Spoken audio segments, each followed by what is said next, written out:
Tenho uma estranha sensação de que eu não estou sendo realizada, mas isso vai ser algo que até no futuro eu vou ter que descobrir e lidar com isso, porque eu tô cansada de ajustar o tripé.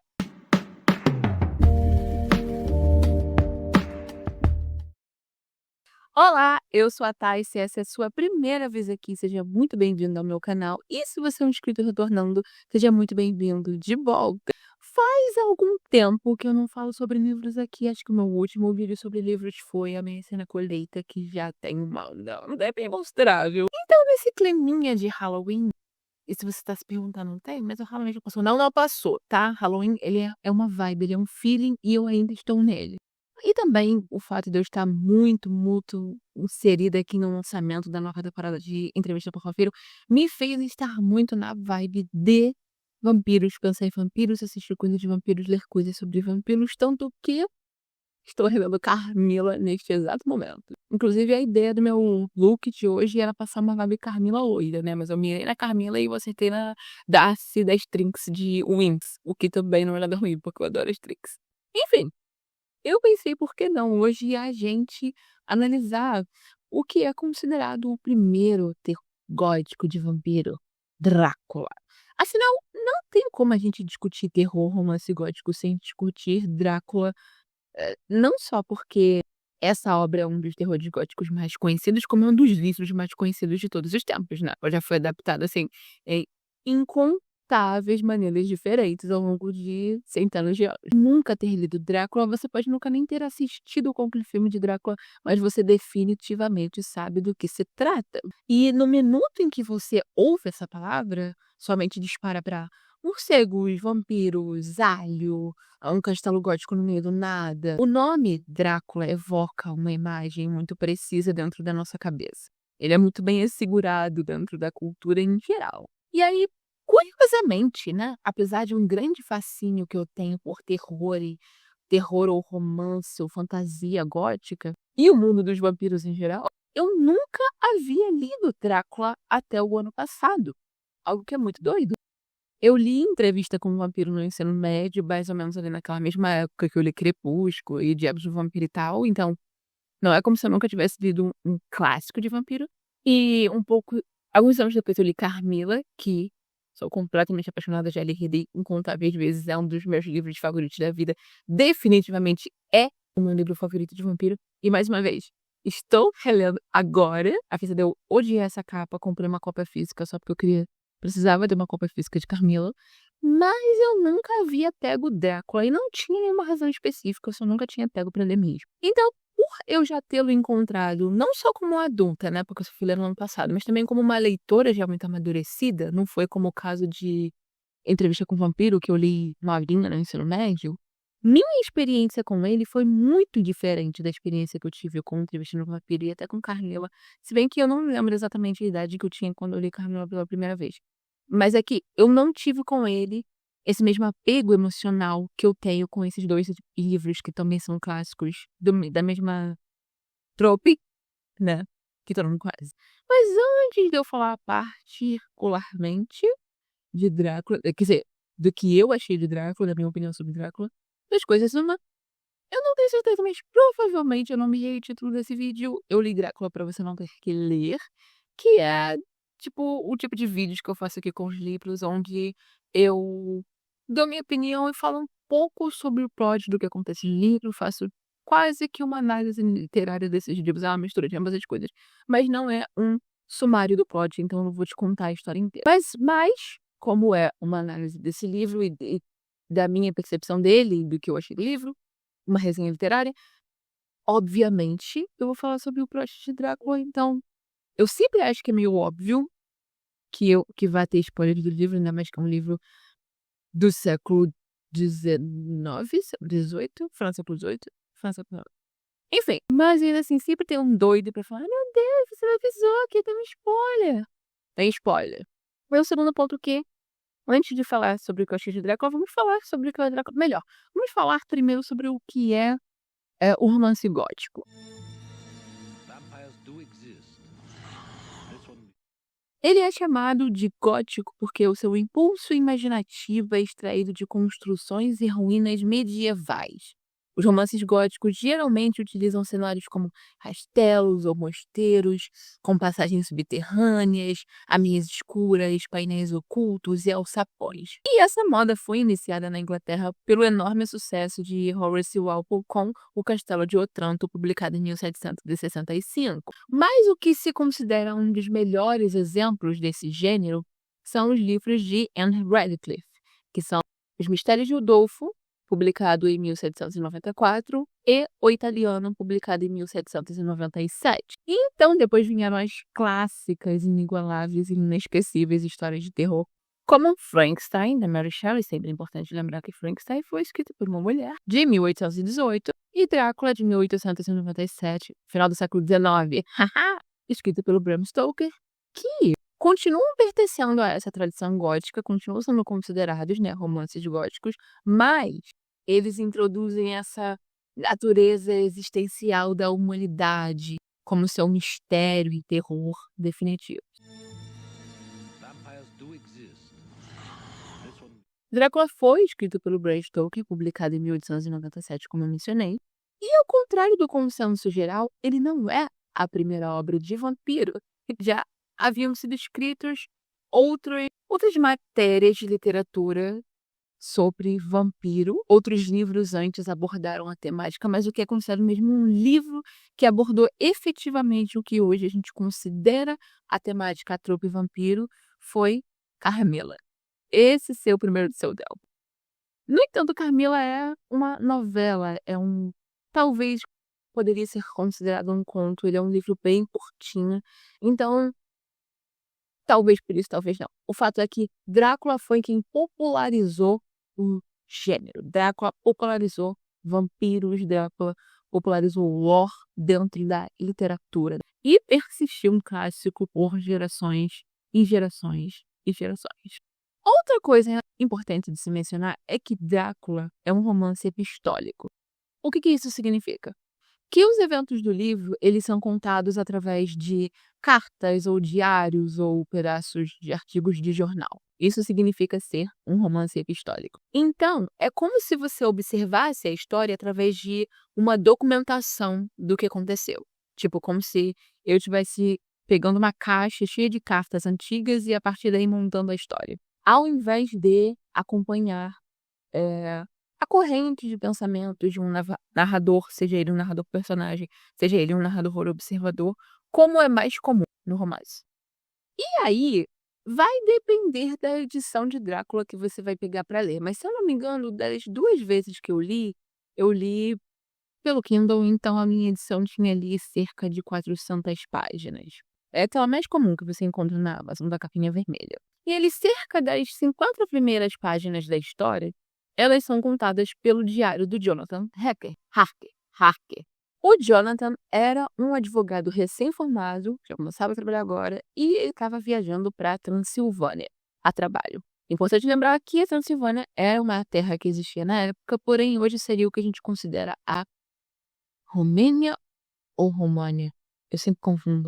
Tanto faz, todas as duas são aceitáveis. Bom, o Jonathan tá viajando até lá porque o escritório dele foi contratado por um conde de lá, Conde Drácula, porque esse conde queria comprar uma propriedade em Londres, queria se mudar para Londres. E aí o Jonathan nunca havia trocado nenhuma correspondência com o Conde Drácula, não era ele que estava tratando da negociação, mas porque o sócio dele acaba ficando doente, indisposto para viajar, ele vai no lugar desse cara até lá para poder tratar de todos os trâmites, blá blá blá. E aí, como a noiva do Jonathan, a Mina, nessa altura ela estava estudando taquigrafia para poder trabalhar como secretária dele, ele resolve, enquanto faz essa viagem, escrever um diário taquigrafado para que quando ele voltasse, ela ia ter todo esse material, não só para treinar, mas também ela ia ter ali a lembrança, né, de tudo que aconteceu na viagem dele, ia ser como se ela tivesse viajado junto com ele. E esse porém, é interessante porque isso se repete com todos os outros personagens. O livro, ele troca de POV, ele troca de ponto de vista algumas vezes. E toda vez que um personagem ele começa a contar a história, então seja ele tá escrevendo um diário, uma carta, algo assim, ele sempre dá uma justificativa do porquê que ele tá fazendo aquilo, e eu acho isso muito engraçado. Tipo assim, o Jonathan tá escrevendo o diário. Eu tô escrevendo esse diário porque aí a mina vai ter esse material pra poder praticar as transcrições dela sei lá, eh, eu acho engraçado. Tipo, no começo é engraçado, né, depois do meio do livro já tá muito repetitivo, me encheu o saco um pouquinho, mas enfim. O castelo do Conde Drácula, ele não somente fica lá na Transilvânia, como ele fica numa área bem remota da Transilvânia, assim, no fim do mundo, e ele fica no alto de um precipício. Então, obviamente, você já deve ter visto alguma imagem do castelo do Drácula alguma vez na sua vida, mas só pra te lembrar, é um castelo que 3 dos lados dele ficam na beirada do precipício, então você só tem uma parte, né, uma entrada pra poder sair e entrar do castelo, que não seja arriscar sua vida pulando. Algo interessante pra se guardar aí na sua mente, mais pra frente, quando a gente fala do plot. Por que fica ali tão um lugar tão remoto, tão longínquo, a viagem é demorada e toda vez que ele passa por algum ponto, e tal, os moradores, quando descobrem pra onde tá indo, sei lá, tem uma reação esquisita. Eles ou fazem algum símbolo, tipo o símbolo da cruz, ou eles falam que não é uma boa ideia, ou eles alertam pra não ir pra lá, eles contam alguma história. Não, pra galera que tá ali sabendo que eles vão pra lá, não é um lugar bom, não é um lugar maneiro. Só que o Jonathan, ele não dá a menor confiança, ele encara aquilo tudo como superstições bobas daquele povo local. E aqui eu tenho que colocar um adendo nessa história. E você vai falar: "Ai, Tainá, mais uma vez falando que esse homem branco, feminista".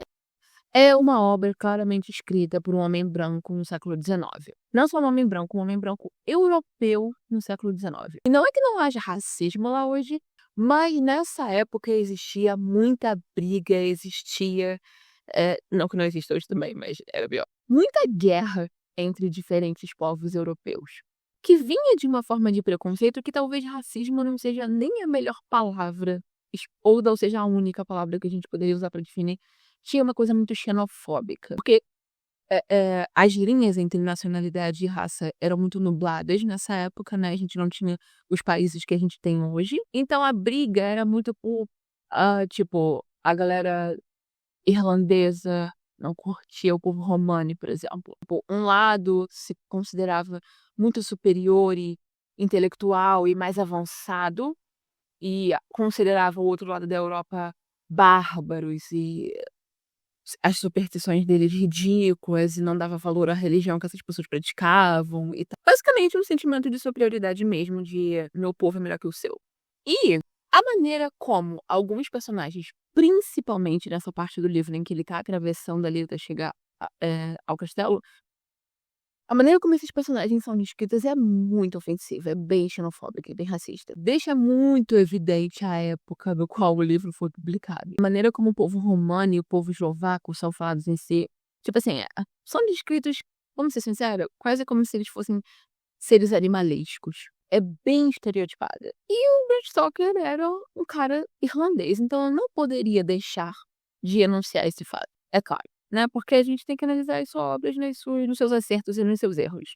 No seu contexto, porém no que não é legal também. Então, se você nunca leu Drácula e quiser ler agora, tenha isso em mente, que vai ter essa problemática aí nesse livro. Bom, como eu falei, o Jonathan, ele não se preocupou muito com os avisos sobre as pessoas no caminho do castelo e ele seguiu viagem. E quando ele tá chegando no castelo de carruagem, acontece algo que começa a fazer ele repensar. Ele tá chegando à noite e tal, e aí do nada começam a aparecer. Qual é o coletivo dos lobos? Uma alcateia, né? Uma alcateia de lobos voando atrás deles e atrapalha ali o cocheiro e a carruagem e o cavalo, e começam a acontecer uns barulhos estranhos e um tempo fica estranho ali, e é como se um bagulho sobrenatural, paranormal tivesse ali meio acontecendo na hora, e o cocheiro de alguma maneira consegue acalmar os lobos, eles sobrevivem, fica tudo bem, mas ele começa a repensar se ele não deveria ter dado atenção para os conselhos daquelas pessoas. Porque não foi, tipo, pouca gente, foi uma galera. Só que aí ele entra no castelo, é recebido pelo empregado pelo Conde Drácula, e o Conde Drácula é tão afetuoso a princípio, ele é um ótimo anfitrião, ele é só esse senhorzinho de cabelos brancos, e ele fala: "Acho que foi doideira minha, só estava, meio assustado, estava cansado da viagem e viajei, Drácula é maneiro, Drácula é legal". Mas passados alguns dias, Jonathan começa a notar algumas coisas estranhas sobre o seu anfitrião, como por exemplo, que ele sempre só tá acordado à noite. ele nunca encontra com o Drácula durante o dia, o Drácula tá sempre indisposto, sempre, sei lá, dormindo. Ou o fato de que, apesar dele ser super bem servido nas refeições e tal, o Drácula nunca come com ele. Ele até tá na mesa, mas ele nunca acompanha, não come. Ou também o fato de que não tem nenhum espelho na casa. Mas principalmente o fato de que quando uma vez o Jonathan pega um espelhinho de bolso dele pra poder fazer a barba, já que não tinha nenhum espelho na casa, e o Drácula passa por trás dele, ele não vê o reflexo de Drácula. E o Drácula fica tão assustado com isso que pega o espelho dele e taca pela janela, quebra o espelho. Esquisito, né? Esquisito. E aí, conforme o Jonathan vai percebendo que algo errado não está certo, o restante dessa narrativa dele, dessa primeira parte dos diários, é ele narrando as coisas sobrenaturais que ele vai percebendo ali. Percebendo que ele é um prisioneiro no castelo, porque conforme o Drácula foi vendo que ele estava ligando os pontos, ele decidiu que não ia dar pra deixar o Jonathan ir embora. E aí o Jonathan tentando escapar, ele se deparando também com outras vampiras, que tentam atacá-lo, mas que o Drácula o protege dizendo que o Jonathan é dele. E aí, eventualmente, quando ele percebe que o Drácula viajou pra Londres, porque o Drácula tá macumando ali um esquema pra fazer parecer que o Jonathan foi embora do castelo e morreu no meio do caminho. Ele, inclusive, obriga o Jonathan a escrever cartas pra mina e tal, pras pessoas fingindo que tá tudo bem, que deu tudo certo e que ele já tá indo embora. Quando o Jonathan vê que o Drácula não tá no castelo, ele entende que ele precisa fugir, ou ele vai morrer ali, ou ele vai morrer tentando, então ele tenta descer pela parte do castelo que dá um precipício, e aí a último relato dele no diário, ele falando que ele vai fazer isso, e que se ele morrer, ele espera que consigam encontrar esse diário, entregá-lo à noiva dele, Mina, e ele se despede dela. Você quer falar? Fala aqui, não. Fala aqui no microfone. Você quer falar no microfone? Você quer? Fala no microfone. O que você tem a dizer sobre o Conde Drácula? Faz muito tempo que você não aparece aqui.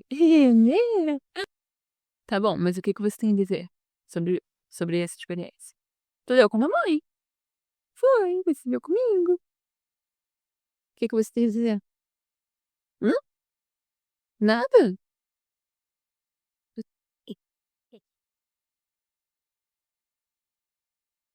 Bom, na segunda parte do plot, nós temos os pontos de vista da Mina, da Lucy e do Dr. Seward. A Mina, que é a noiva do Jonathan, tá muito feliz porque ela acabou de receber uma carta do Jonathan dizendo que ele tá voltando, que tá tudo bem, que a viagem deu super certo. Mas, ao mesmo tempo, ela tá um pouco confusa porque, apesar de ser a caligrafia do Jonathan na carta, o jeito de escrever não parece ele. Tá meio estranho, não é o jeito como eles conversam, não é o jeito como o noivo dela fala. Mas apesar disso, é a caligrafia dele, né, tá tudo não teria um motivo pelo qual ela desconfiar que não seria o Jonathan escrevendo aquela carta, então, pra tirar isso da cabeça dela, abstrair um pouco, ela resolve ir visitar a amiga dela, Lucy, em Whitby, no interior, que a mina tá em Londres. E aí, a Lucy e a mina sempre se comunicando por cartas, a Lucy tinha contado pra mina que ela tinha 3 pretendentes e ela tinha recebido 3 propostas de casamento no mesmo dia. Uma era do Dr. Seward, que é o diretor de um hospital psiquiátrico, um médico psiquiatra.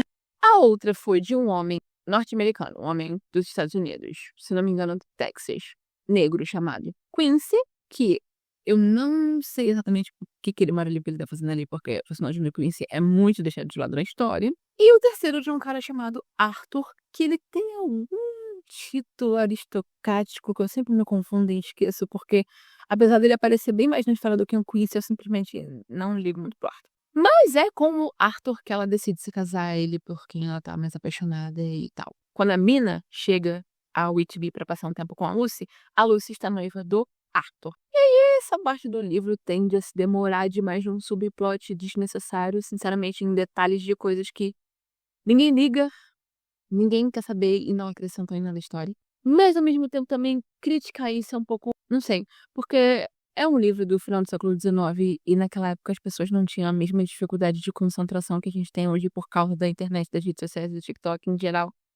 E existiam menos formas de entretenimento, então era incentivado que os autores fizessem um plot mais demorado e perdessem tempo enchendo linguiça em coisas, porque quanto maior um livro, mais tempo você passava se entretendo, né? Enfim, Parênteses dentro de parênteses.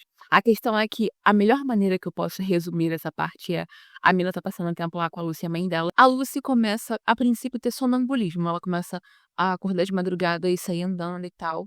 E como a mina tá dormindo no mesmo quarto que ela sempre encontra, acorda e vê que ela sumiu e vai atrás dela e traz ela de volta e tal. Só que depois disso, coisas estranhas começam a acontecer na cidade, coisas sombrias, coisas sem explicação.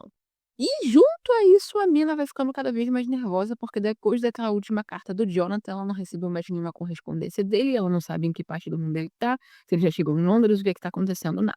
Até que ela recebe uma carta dizendo que o Jonathan foi encontrado, tá abrigado em tal lugar que eu esqueci agora onde é que é, mas acho que já é na Inglaterra, já é próximo a Londres, e que tem uma pessoa cuidando dele, e o motivo pelo qual não recebeu nada sobre ele até então é porque ele teve um surto psicótico. E até então ele não conseguia nem falar, quem ele era, ou com quem eles poderiam se comunicar pra chamar e tal. E aí agora finalmente ele chegou num estado que ele conseguiu se lembrar quem ele era e conversar e tal, e aí passou as informações da mina, então eles escreveram uma carta pra ela indo até lá e ela vai. E exatamente ao mesmo tempo em que a mina tá indo ao encontro do Jonathan, que a Lucy começa a ficar realmente muito doente. Já passou do sonambulismo e tá ficando um negócio já afetando a saúde dela. Intercaladamente, a gente tem o plot do Dr. Seward, que apesar de ter ficado triste com a rejeição do pedido de casamento dele pra Lucy, ele ficou feliz por ela, ele quer o melhor pra ela. E, ao mesmo tempo também, ele tá ocupando a mente dele com outra coisa, pra esquecer, né, essa tristeza. Tem um paciente dele lá dentro do hospital psiquiátrico, chamado Rainfield, se eu não me engano, que tem um comportamento estranho, mais estranho do que você já espera num hospital psiquiátrico, vamos dizer assim. Esse paciente, primeiro do nada, começou a caçar um monte de mosca dentro do quarto dele, fazer armadilha pra pegar mosca, ficar acumulando mosca, tipo, criando mosca dentro do quarto. E aí, depois das moscas, ele começou a caçar aranhas. E aí usou essas moscas que ele tinha pego pra alimentar as aranhas. Depois que ele caçou um monte de aranha, ele começou a caçar pássaro pela janela. E aí ele começou a alimentar os pássaros com essas aranhas que ele tinha caçado. Então ele virou pro Dr. Seward e pediu a ele pra ele dar a ele um gato. E o Dr. Seward falou: eu acho que você vai fazer alguma coisa ruim com esse gato, não confio muito, não vou te dar um gato não. Então quando ele voltou pro quarto, se eu não me engano, no dia seguinte, o Rayfield tinha comido todos os pássaros. Tipo, comido os pássaros vivos. Comido. E quando o Seward perguntou a ele: por que você teve todo esse trabalho, tu alimentou um, pra alimentar outro, aí tu come o pássaro? Não tô te entendendo. Por quê? Por quê? E eu não lembro exatamente o que é que o Rainfield fala, mas ele diz algo como que ele queria, que o Dr. Seward não deu nenhuma outra opção quando disse que não ia dar o gato pra ele, e ele fez tudo isso porque ele queria, ingerir a maior quantidade de vida possível. Então, na cabeça dele, só comer um animal não ia ser vida suficiente. Então, ele, como se um animal consumiu a vida, e consumiu outra vida, e foi acumulando, e ele queria ter essa maior quantidade de vida possível. Conforme a Lucy vai ficando cada vez mais doente depois que a mina foi embora, o noivo dela, Arthur, vai até o Dr. Seward para pedir ajuda. Nesse meio tempo em que a mina tava lá e tal, era quando o Dr. Seward tava ali passando, se abstraindo ali, não pensando na Lucy, por causa do Rayfield, e aí agora a mina foi embora, tá muito doente, e é como na história a gente vê ele ter contato com a Lucy de novo. O Arthur vai pedir ajuda a ele porque eles já tinham procurado médicos e nenhum médico encontrou nada físico com a Lucy. Ninguém consegue entender, para além do sonambulismo, que não necessariamente deveria afetar a saúde dela, por que ela tá tão doente assim? Nada resolve. E aí ele começou a questionar se isso não seria algo mental. E foi procurar o Seward, não só porque era um amigo dele, mas porque ele sabia que o Seward se importa com a Lucy e cuidaria dela com o maior prazer. E é exatamente isso que ele faz. Mas o Seward também não consegue descobrir o que tem de errado com a Lucy. Parece que ela tá normal, a saúde mental dela não parece estar afetada. Então, ele fica que ele tá ali na alçada dele e entra em contato com um amigo dele e mentor de Amsterdã, chamado Van Helsing, Dr. Van Helsing, para ajudá-lo. Se eu não me engano, o Seward espera que o Van Helsing vai se corresponder com ele, mas depois de ler o que ele descreveu do estado de saúde da Lucy, o Van Helsing vem para Whitby para poder ajudar a cuidar dela. E quando ele chega e ele examina a Lucy, ele escuta o que todo mundo falou e as coisas que aconteceram, quase que imediatamente, ou basicamente imediatamente, ele sabe o que está acontecendo com a Lucy. Ele já diagnosticou, ele já sabe o que está errado. Mas ele fala que ele não vai contar a ninguém. tenham paciência, vocês vão entender melhor depois, vamos fazer essas coisas aqui, vamos ver se dá certo ou não, pra eu tirar minha conclusão e aí eu falo com vocês. Tipo, é numa vibe de não vou contar pra vocês agora, porque talvez vocês não vão acreditar. Então vamos construir provas, que aí vocês vão ser obrigados a acreditar em mim. O que, por um lado, é extremamente irritante, vamos ser sinceros. Porque a gente, como leitor, a gente já sabe o que está acontecendo. Porque você começou a ler Drácula sabendo que é um livro de vampiro. Mas os outros personagens não. E aí, me colocando no lugar deles, eu ficaria muito irritada, sinceramente. Tipo, me fala o que está acontecendo, pelo amor de Deus. Sabe, me dá. Pô, a gente te trouxe aqui porque a gente realmente não tem mais nenhuma ideia. Então, por mais louca que a sua ideia seja, é passível de ser acreditada. Mas enfim. Apesar deles tentarem salvar a Lucy, fazem várias coisas, tipo, enchem o quarto dela com alho e trancam a janela pra ninguém entrar e blá blá blá, entre outras coisas. Eles nunca conseguem. Às vezes tem um progresso, mas sempre alguma coisa acontece que atrapalha o que eles estavam fazendo pra impedir alguém de entrar e ela fica ruim de novo, fica doente de novo. Então, eventualmente, ela acaba falecendo. Eles não conseguem salvar a Lucy, apesar de por um tempo eles tentarem até transfusões de sangue pra ajudar ela. Então ali, todos ficam extremamente tristes, a Lucy era muito amada por todo mundo, até o Van Helsing fica muito triste por não ter conseguido salvá-la a tempo, mas ainda assim ele não conta pra eles o que foi a causa da morte da Lucy. Todo mundo tá achando que ela tá com uma doença inexplicável. Até que depois do enterro, ele chama o Silvard pra ir lá abrir o caixão da mulher com ele. Aí eles têm essa discussão e tal, mas por fim, o Van Helsing consegue convencer o Silvard a ir lá com ele, e quando eles abrem o caixão, o corpo da Lucy não tá lá. E aí eles têm um diálogo que é muito engraçado, que o Van Helsing vira pra ele e fala: "E aí, o que você acha disso do corpo não tá aqui, hein? O que você acha disso?" E o Silvard responde: "Eu acho que significa que o corpo não tá aqui." E aí Bennet: "Não, beleza então, vamos voltar amanhã durante o dia." Eles voltam durante o dia e o corpo tá lá dentro do caixão agora. E aí o Silvard fica muito confuso. Não só porque, na cabeça dele, quem é que tá movimentando o corpo da Lucy? Que loucura. Mas porque ela não parece morta. Na verdade, ela parece mais saudável do que ela estava viva, né, porque viva ela estava doente. E fica uma coisa meio estranha. E é aí que finalmente Van Helsing explica pra ele que a Lucy estava sendo sugada por um vampiro e como ela morreu, agora ela se tornou vampira. E o motivo pelo qual ela não estava dentro do caixão durante a noite é porque os vampiros saem à noite para caçar. Então, algumas mortes que eles não lembro se chegou a ser morte, mas acho que algumas crianças foram atacadas, se não me engano. Essas crianças que tinham sido atacadas nesse período em que ela morreu e tal, foi enterrada e tal, era a Lucy quem estava atacando, então eles precisavam matá-la. Na verdade, ele fala que eles precisavam performar um ritual para que o monstro, né, vampiro Lucy, fosse morto, mas que a Lucy, pessoa, a alma dela, pudesse descansar em paz. Aí eles chamam o Arthur, chamam o Quincy também, contam tudo pra ele, e o ritual é enfiar uma estaca dentro do coração dela. Ele diz também que eles poderiam enfiar um monte de alho dentro da boca dela, se não me engano, também funcionaria, ou cortar a cabeça. Beleza, eles conseguem, inclusive, no momento em que eles assassinam a Lucy vampira, dá pra ver que no semblante dela que ela fica em paz, o corpo volta ao normal, se torna um corpo morto. E aí, né, se entende que a alma dela tá com Deus lá no céu e tal. Todo mundo fica muito aliviado, muito feliz. Pô, finalmente, pelo menos isso, a Lucy teve agora e tal. E aí o Vanessa fala: "Não, não, não, não. Não, nossa missão aqui não acabou, garotos. Porque a Lucy virou vampira porque algum vampiro transformou ela. O que significa que tem um vampiro à solta na cidade. E nós precisamos matá-lo, para que ele não faça com outras pessoas o que ele fez com a Lucy." E é aí nesse ponto que a Mina e o Jonathan retornam para a história. A essa altura, ele tá um pouco melhor de saúde, mas ele não faz a menor ideia do que aconteceu com ele, o que levou ele a ter esse surto psicótico, porque toda vez que ele tenta se lembrar, ou toda vez que alguém menciona o assunto, dá gatilho nele e ele fica muito mal, então ele não fala sobre. Tudo que ele tem são os diários que ele escreveu, onde estariam todas as respostas, mas ele tá com medo, ele tá com medo de ler. Nesse meio tempo também, a Mina e o Jonathan se casaram enquanto eles estavam lá nesse lugar que eu não lembro onde é que era. Eu não lembro se eles se casam porque estava à beira da morte, ou se tem algum outro motivo, eu sei que eles se casam meio que apressadamente. E aí, quando eles voltam, eu não sei por que eles vão pra Whitby, eu acho que é porque a Lucy morreu e eles querem prestar as as condolências, alguma coisa assim. Mas eles passam por Londres no caminho e ele vê o Drácula andando pela cidade.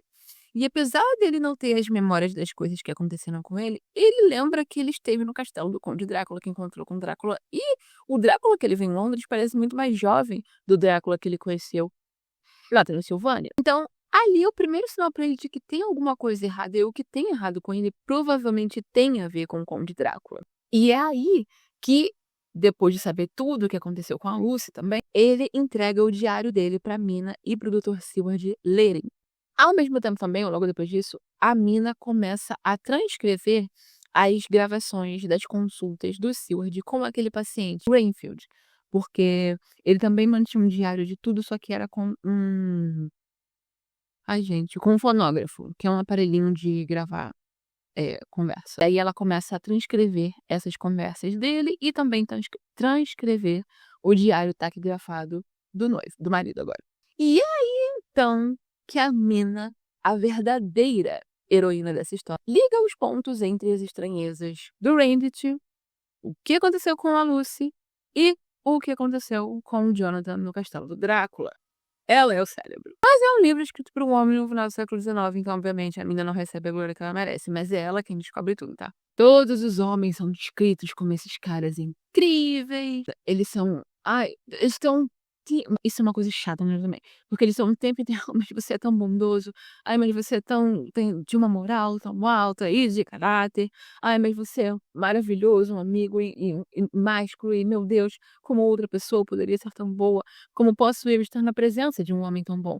E aí as mulheres ficam, ai, mas como nós merecemos homens tão bons e maravilhosos e blá blá blá. E ao mesmo tempo todas ficam, ai, mas nós somos pessoas tão boas e tão de bom caráter e boa índole e cristãos e nós sempre, sei lá, seguimos tudo que Deus manda e por que tá acontecendo essas coisas horrorosas com a gente, que nós fizemos para merecer tamanho mal, blá blá blá blá blá.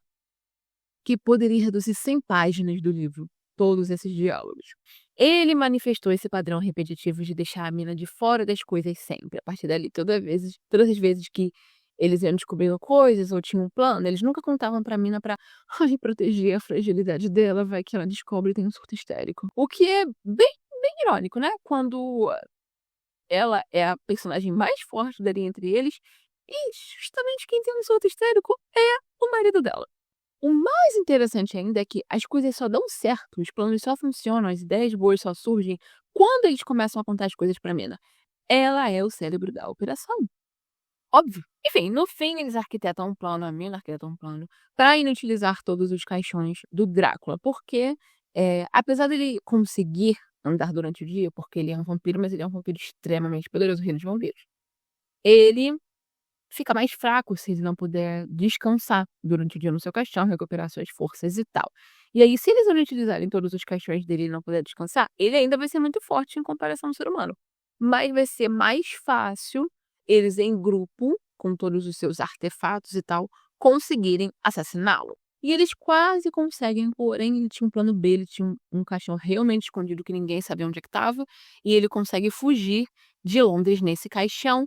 Então eles o perseguem até a Transilvânia, enquanto ele tá dentro desse caixão. E eventualmente eles conseguem parar uma carruagem que tá o caixão quase chegando no castelo, abrem o caixão, o assassinam, porém o Quincy acaba morrendo nessa batalha final. E aí no epílogo a gente descobre que o Jonathan e a Mina tiveram um filho no dia em que o Quincy morreu e eles o batizaram de Quincy 7 anos depois. Vampires do exist.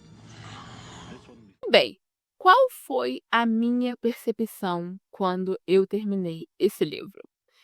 Não é que ele não te entretenha lendo, porque ele te entretém. A história é interessante, mas ele não é um livro excitante, vamos dizer assim. Não somente ele poderia ser muito melhor se ele não tivesse aquela quantidade interminável de diálogo, um exaltando a moral do outro, como eu falei, que é o tempo todo e que quebra o fluxo da narrativa, porque às vezes você tá ali numa coisa que tá acontecendo aí do nada, eles param um tempão pra se exaltar, e aí você quer saber o que vai ficar, o que vai acontecer, mas eles estão ali nesse perrengue. Aí depois é que eles voltam a discutir o assunto em si. Como também o que acontece é que, apesar do livro ser contado em diferentes pontos de vista, depois de um tempo eles muito que se misturam. Depois de um tempo não.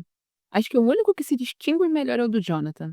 porque realmente os fatos que estão acontecendo não envolvem os outros personagens no período em que ele está contando a história. Eles não são escritos de uma maneira muito singular, de uma maneira muito específica, em que cada personagem tem uma voz, sabe, clara de quem é cada um.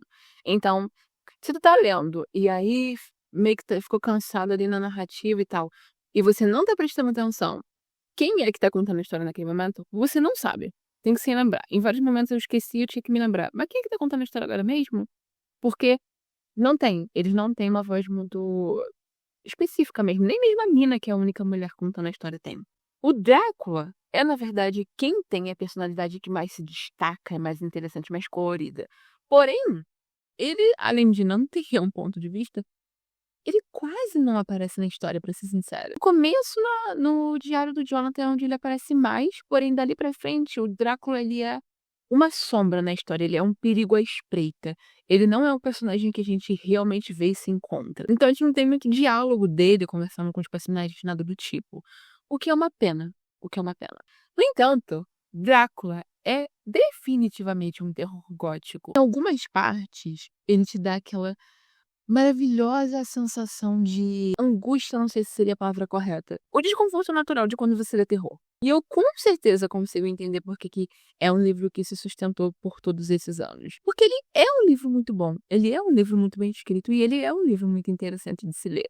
Apesar desses pontos que eu coloquei. Ele se tornou o meu terror ou romance gótico preferido?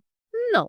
Pra sempre, Carnela. Mas isso aí também é uma questão de gosto pessoal. Agora, o que mais me pegou em Drácula, o que eu achei mais interessante, foi justamente o que eu descobri e parei pra refletir depois que eu terminei o livro. Porque assim, eu sabia a data em que ele foi publicado e tal, mas eu podia jurar, pela maneira como o livro foi escrito, que ele tinha sido escrito por um homem inglês católico. Primeiro porque todo o lore, toda a história dali do que como o vampirismo funciona dentro do livro, tá intrinsecamente ligado à Igreja Católica. Não à Igreja Cristã, termo guarda-chuva, mas à Igreja Católica especificamente. Tudo que eles usam para lutar contra o Drácula, tudo que fere o Drácula, são rituais ou artefatos religiosos utilizados dentro da Igreja Católica. Tipo, não são crucifixos, mas as hóstias em si. Tem até partes do livro onde eles mastigam a hóstia e fazem uma bolinha assim com saliva e colocam, vedam buracos pro Drácula não conseguir entrar, porque ele não conseguiria passar pela hóstia consagrada. E segundo, porque a maneira como os personagens se referem a Londres é tipo a maneira como a gente que mora em Nova York se refere a Nova York. É a melhor cidade do mundo, não diz melhor lugar, é obsessiva, é fanática. Ah, é claro que o Drácula ia querer vir morar aqui em Londres, porque não existe lugar melhor para morar do que Londres. Então eu assumi que a pessoa que escreveu o livro, no mínimo, era inglesa, no mínimo, amava Londres. Então imagine a minha surpresa, e talvez seja a sua, talvez não. Talvez você sempre soube disso e tá me achando burra. Mas, quando eu fui pesquisar o Bram Stoker pra fazer o roteiro desse livro, eu percebi que o Bram Stoker não somente era irlandês, como ele era protestante, não era católico. E ele era associado a um partido liberalista. Hoje, talvez, se fosse um livro de hoje, nada demais. Mas naquela época, se tinha uma coisa que o inglês protestante liberalista odiava, era a Inglaterra e era a Igreja Católica. Sem sombra de dúvidas. Então, isso por si só trouxe um outro tempero ao livro. Eu precisei parar e refletir. Precisei adicionar considerações, vamos dizer assim. Porque, por um lado, o Bram Stoker poderia ter feito essa escolha única e exclusivamente porque era a maneira como se falava sobre vampiros na época, era a maneira como se conhecia vampiros, era a maneira como o folclore era contado. Estava associado a essas coisas da Igreja Católica. Tudo bem, essa é uma possibilidade. Porém, se eu entendo que ele talvez, ou provavelmente, não era muito fã desses dois pilares que são tão fortes no livro, talvez essa sensação de incômodo que eu tive com os personagens, exaltando a moral o tempo inteiro e exaltando Londres o tempo inteiro, tenha sido proposital. Entende? Talvez o tempo inteiro tenha sido a intenção do autor que eu me sentisse assim. E agora, segura aqui na minha mão, porque a gente vai fazer uma viagem para chegar onde eu quero chegar. Então tem que prestar atenção. E eu vou tentar explicar na melhor das minhas habilidades, porém, tenha em mente que eu sou limitada no meu conhecimento, tá? E também que eu tô fazendo aqui um resumo mais breve do breve possível, porque a minha intenção não é dar uma aula aqui sobre, é só para que você entenda um pouquinho onde eu quero chegar no meu raciocínio final. Vamos lá! Trazendo para a religião cristã a separação entre o catolicismo e o protestantismo. E quando eu falo protestantismo, eu tô usando o termo guarda-chuva, tô falando da religião protestante, não tô falando de cada denominação evangélica que existe hoje, blá blá blá blá blá. É suficiente dizer que essas duas religiões se odiavam, sobretudo nessa época, tá? Se odiavam muito, se odiavam pra caramba. Porém, ambas seguem a Bíblia, e na Bíblia a gente tem a passagem da última ceia, onde Jesus dividiu aí o vinho e o pão com os seus discípulos antes de morrer. Esse ritual da ceia, ele é reproduzido em ambas as religiões, tanto no catolicismo quanto no protestantismo, mas ele é reproduzido de maneiras diferentes e, até onde eu entendi, com significados diferentes. Dentro da igreja protestante, envolvendo a igreja evangélica e todas as outras denominações e tal, geralmente é chamado de ceia, pelo menos foi assim que eu conheci quando eu fui criada na igreja evangélica.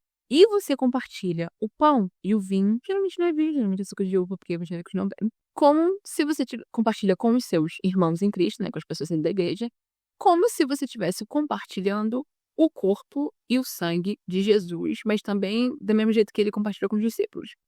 E é uma coisa simbólica, você está simbolicamente compartilhando o corpo de Cristo e o sangue, consumindo o corpo de Cristo e o sangue. Já na Igreja Católica se faz a Eucaristia, que é a consagração desse pão e vinho, ou da hóstia, acho que é a hóstia, é o pão, posso ter, que ao serem consagrados são transformados no corpo e no sangue de Cristo. Então, quando você faz a comunhão na Igreja Católica, você está consumindo o corpo e o sangue de Jesus. Literalmente, não é simbólico como na Igreja Evangélica. Entende? E aí, quando a gente pensa sobre isso, qual a relação que consumir o corpo e sangue de Cristo tem a ver com vampirismo? Um vampiro literalmente consome o sangue de alguém. Então, essa poderia ser a maneira do Bram Stoker dizer que o catolicismo, visto que o Bram Stoker era protestante, era como o vampirismo, que os católicos eles consumiam o sangue das pessoas. E o sangue é uma outra metáfora, analogia para a vida, que os católicos sugavam a vida das pessoas.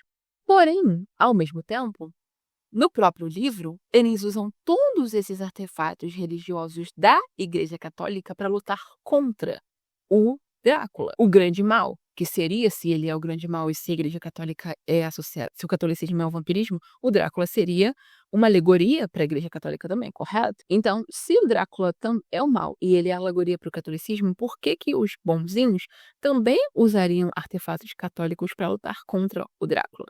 Não seria redundante?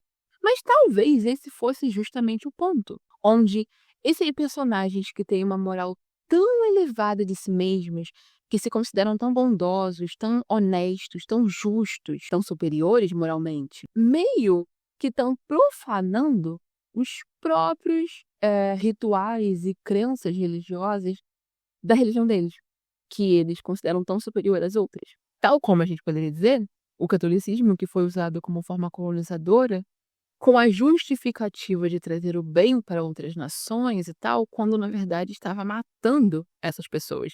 E quando na verdade o catolicismo que segue esses ensinamentos de Cristo deveria levar amor e empatia e cuidado e não morte e guerra. E aí a gente adiciona também o fato que isso se sabe que o Bram Stoker se inspirou no Vlad III para criar o Drácula. Ele se baseou nas histórias, né, do Vlad o Empalador. Foi o imperador da Valáquia no século XV. Esse imperador foi um cara que libertou o povo da Valáquia do Império Otomano. E o Império Otomano era muçulmano, enquanto que a Valáquia, que hoje seria o povo romano, era, não sei se ainda é hoje, mas eu acredito que sim, cristão ortodoxo. E o Vlad, ele foi um cara definitivamente não muito legal. Se você não tem um estômago forte, se você não gosta de ver coisas, histórias ruins, assim, de guerra, não sei o que e tal, não pesquise sobre Vlad, o imperador, porque ele era extremamente cruel, extremamente violento. E assim, ele perseguiu muito os muçulmanos dentro da Valáquia, ele dizimou muita gente em nome da religião dele também, apesar de estar lutando pela libertação do seu povo. Então, no livro, o Drácula é como se fosse um apelido moderno do Vlad. O Drácula é o Vlad. E por que que o Vlad se tornou o Drácula? Porque ele vendeu a alma dele para o diabo para virar um vampiro, para que ele tivesse todos esses poderes para poder vencer o Império Otomano. E aí ele se tornou o primeiro vampiro, ele se tornou o criador de todos os outros vampiros, o mais poderoso, e, portanto, também o rei de todos os outros vampiros, porque ele é imortal. E a ideia é que agora ele quer ir para Londres para colonizar essa parte da Europa, para conquistá-la, para criar o seu outro braço de reino vampírico lá. Além disso, na época em que Drácula foi publicado, havia um movimento nacionalista irlandês muito forte e que, curiosamente, vinha do povo católico da Irlanda, porque tinha uma lei que impedia que pessoas católicas participassem do legislativo, se eu não me engano. E aí eles queriam mudar isso, obviamente, eles queriam participar, eles queriam mudar essa lei, e aí um movimento foi criado por um cara chamado Charles Stuart Parnell. E junto com esse desejo de mudar essa lei para que os católicos tivessem acesso ao legislativo, eles também estavam lutando pela independência total da Irlanda, que nessa época estava sob o controle da Inglaterra. Então faz muito sentido esse contexto histórico, com o fato dele ter escolhido esse personagem histórico, com todas essas questões, me fazem crer que a ideia do Bram Stoker com Drácula era fazer um grande comentário sobre o catolicismo e um grande comentário sobre o poder, como a Inglaterra controlava a Irlanda naquela época. Eu honestamente acho que ele era um cara inteligente, que ele fez de propósito. Bom, e é isso. Eu espero que você tenha gostado desse vídeo. Eu espero que você tenha gostado dessa análise. Se você já leu Drácula, comenta aqui embaixo o que você achou. Se quando você leu o livro foi como eu, tive uma percepção diferente até pesquisar sobre depois, ou se você já teve esse insight na primeira leitura, o que você achou? Se você nunca leu Drácula e se isso te despertou vontade de ler agora, quais outros livros góticos de vampiro você gostaria que eu trouxesse aqui? Outros livros em geral? Não sou muito de trazer livros aqui, mas é algo que vocês já comentaram que seria interessante trazer mais, então estou aberta a sugestões, tá bom? Muito obrigado por ter assistido esse vídeo e comentado. Não se esquece de se inscrever aqui no canal. Nosso projeto é bater 5.000 até o final de 2025, então me ajude. E na altura que você estiver vendo esse vídeo, talvez, se você não estiver vendo no dia em que eu pretendo conseguir tê-lo publicado, já vai ser meu aniversário. Então, de presente de aniversário, compartilha esse vídeo no Instagram também, manda pros amigos no WhatsApp, comenta mais aqui embaixo pra engajar. E se você não é inscrito, mas acompanha os vídeos, por favor, se inscreva no canal. Me ajuda muito a crescer e ajuda muito a impulsionar os próximos vídeos também. Ah, não se esquece também de me seguir lá no Instagram, que o meu projeto é vergonhosamente chegar a 200 seguidores até o final do ano. Vamos lá. É isso, um beijo e até o próximo vídeo.